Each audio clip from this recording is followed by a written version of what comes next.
case of Chinese family business in Indonesia. So, hi again, this is me. I'm Fernando, I'm from Indonesia. I am a Chinese Indonesian, and I'm the second generation of my family business. So basically, my grandfather, he had a family business. He was a very successful Chinese businessman, but the succession didn't happen. So we had a problem, and then everything was messing up. And my father established his own business. And this is one of the personal reasons why I did this study. I don't want that thing to happen again to my descendants. So, as we can see here, based on the report by Chairman of Entrepreneurship, most of the companies in this world can be classified as a family business. And when we look at the number in here, the ones that can make it until the second generation, it is about 25 until 50%.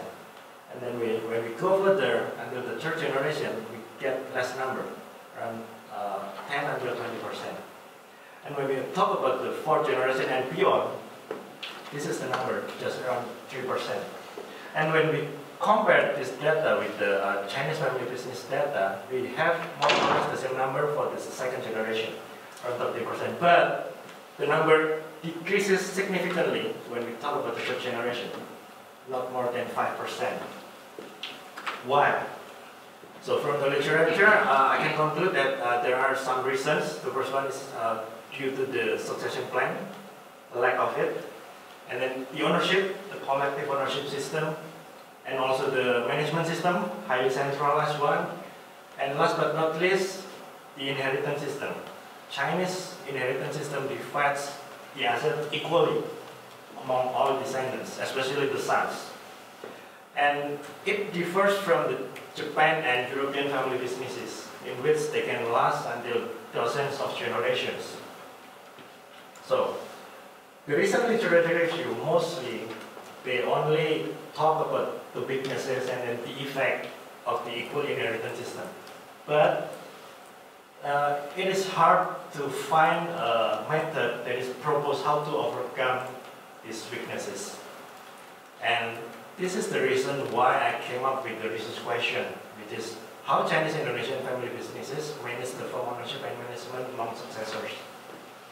And the objective of this study is to propose a method that can be adopted by Chinese family businesses, especially in Indonesia, so they can last for several generations like their counterparts in Japan and Europe. For the literature review, basically I divided them into 4 big parts. The first one is about the characteristics of Chinese family business. In here you can see I talk about the definition, the characteristic, development, the ownership management, and also the personal relationship, as well as the advantages and weaknesses of Chinese family business. Second part, about the succession. In here we can see the definition, the process, the reason of unsuccessful ones, the importance of it, and the conflicts that happen during the process, and also the effect of the number of children, the transfer of the assets, and then how they nurture the successors. The third one is about the Chinese values. What are they? And then the gender and filial piety, the education of the successors, and of course Confucianism. Lastly, in here we are talking about the inheritance system. In here I compare between the copersonary and the primogeniture system, how to deal with the problem during the inheritance system, and then the advantages and disadvantages of copersonary system. So, the methodology. This is a qualitative study, because in here we try to find the reason how. So it is more appropriate to use qualitative instead of quantitative one. And then particularly the grounded theory method. I also use the interview instead of focus group discussion, because in here the samples are Chinese, and then they highly appreciate the confidentiality. It is not appropriate to ask them to gather them together to share their story, because they won't open their mouth. So I did it by conducting a semi-structured interview one-on-one.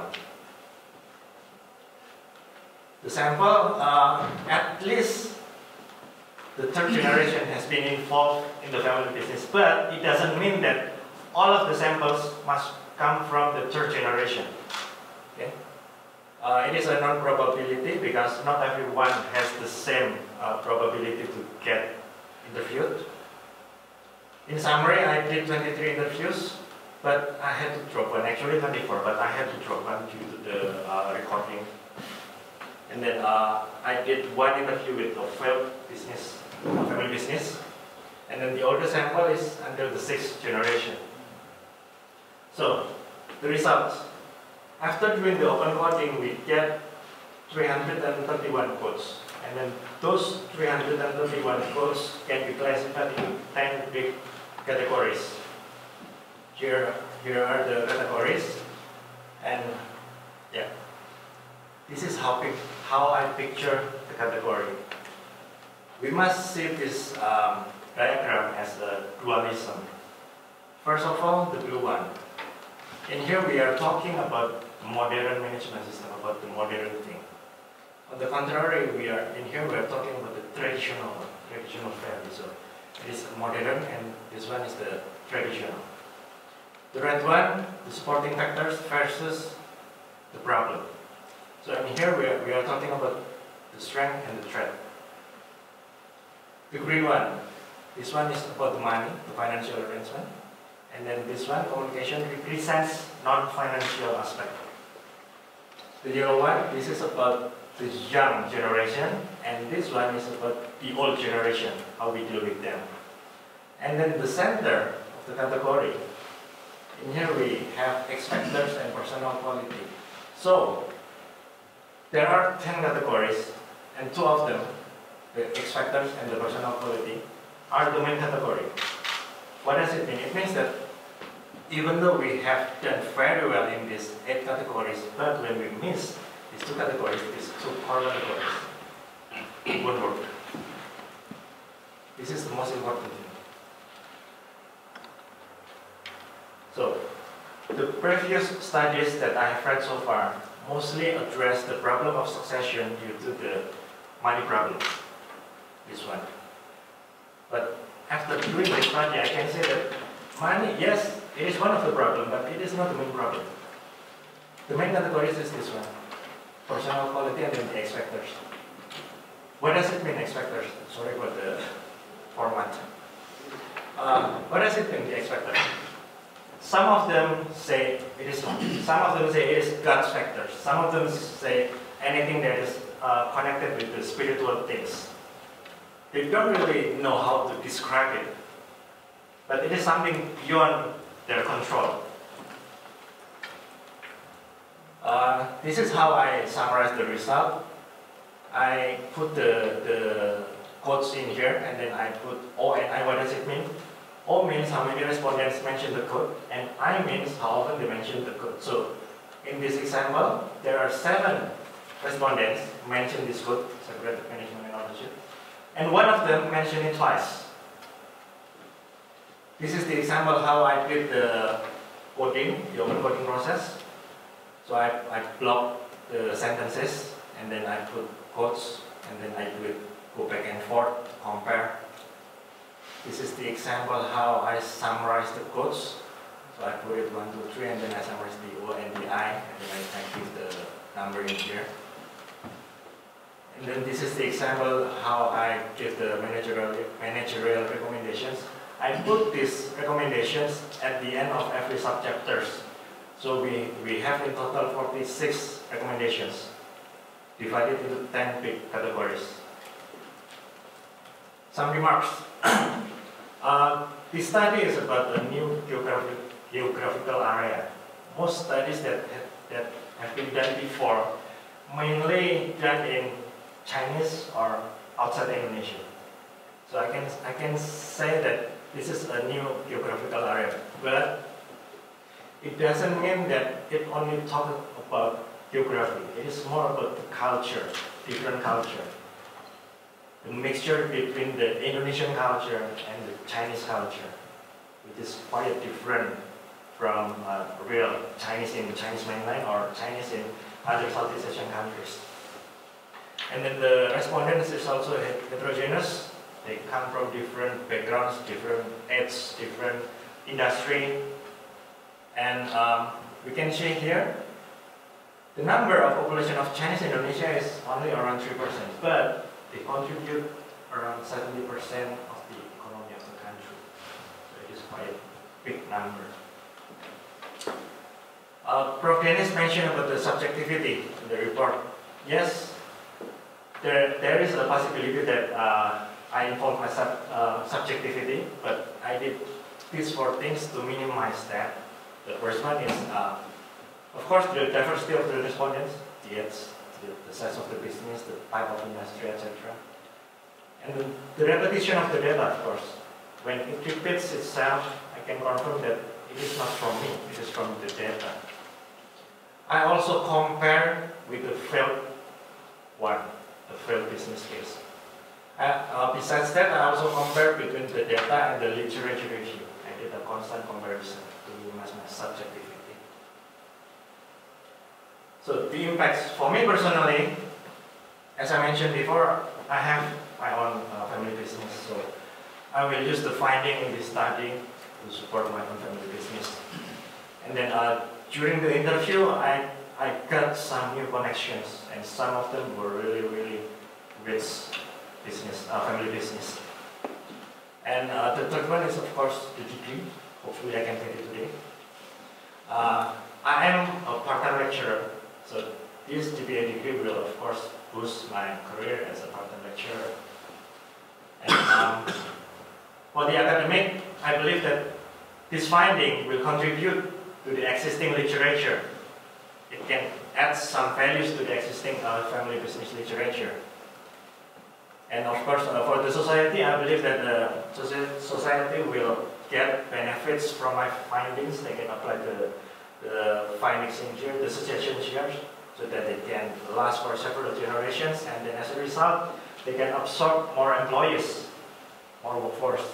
And hopefully for the BSI, I can be one of the senior maybe in the next years. Okay, the limitation. Number 1, it is a qualitative study, so I can say that the sample is not representative. It cannot be generalized. There should be another quantitative study. And then the internet was a big problem. I did most of the interviews during the COVID, and I had one bad connection. I had to drop the interviews due to this problem. And then the interview with the failed business case, I got only one. I can understand because it is not easy to talk about a bad memory, to share with someone that you don't really know. And then again, the subjectivity, there is still a possibility that it might interfere. The recommendation, number 1, since this is a qualitative study, I highly suggest that there will be another quantitative study to justify these findings. And then I also suggest that we have another study involving older family business. Why? Because older family business has more experience in doing succession, so they can share more story about that. And of course, with more failed cases, if possible, if we can find. And also comparison between the result of the family business versus the non-family business. It might be different. And in the failed case, I can say that it is half succession problem and another half is business factor. So we can compare about that one. Is it really due to succession or due to external factor? We can also do similar studies in other countries, maybe Asia, maybe Europe, maybe American. And it has been mentioned before by Prof. Dennis about this one. I also agree with you that we have more study involving the female successor, because we can say that the oldest sample in this one is from until the 6th generations, and most of the CEOs were famous. Unfortunately, I only have that sample. And then we can also do another study involving different ethnics, maybe different religion, different size of business maybe, or different type of industry. And also family governance. It has been mentioned several times during the interviews, but they did not really dig very deep about it. Okay. And lastly, the X factors. People do not really know how to describe this word, these factors. What is it? What does it mean by X factors? Is it God or something or what? I encourage another study to dig deeper about these factors. So, to conclude, the findings of this study will mean nothing. It's just a piece of paper if no one applies them. So, I encourage everyone who reads the result of this study to take action, to apply. Otherwise, there will be no results. Okay, I think that's it for me. Thank you very much. Thank you very much.